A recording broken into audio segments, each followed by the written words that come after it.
Longtime Austinites will never forget what an awful holiday time tragedy it was. 40 years ago today, one of two Woodlawn Baptist Church buses headed to a religious retreat in New Mexico slammed head-on with a loaded cattle truck.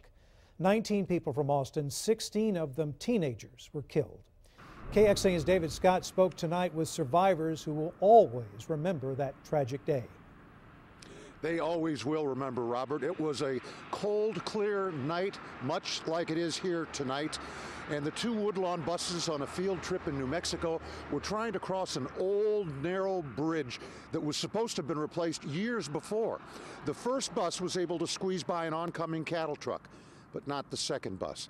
Then the cattle truck jackknifed into it with devastating effect. Those riding in the front bus knew immediately something bad happened behind them. The lights went out of the bus behind us. The lights went out, and the bus driver started hollering, "They hit the bus, they hit the bus." Keith Tomlin scrambled down and back up a ravine, the first to reach the wreck.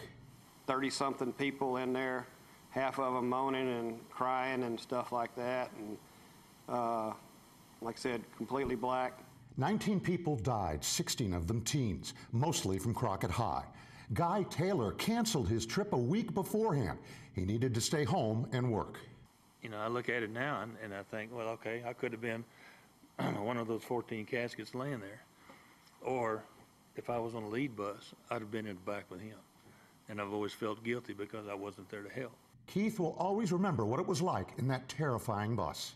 We took out window on the passenger side, the right side, so we could pass people, extricate them out through the side window instead of trying to pass them back up the floor that was wet with blood and diesel and everything else. It changed all their lives ever since. Just ask Kim.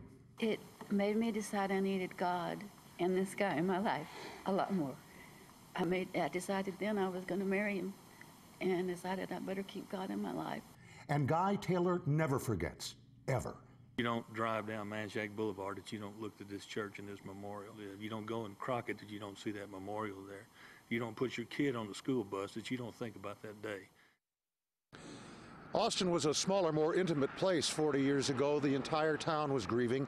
5,000 people turned out at the memorial, including Lyndon and Lady Bird Johnson. Now, they say that there were no grief counselors in those days, that everyone got by and got through it by comforting each other and getting the comfort of this church.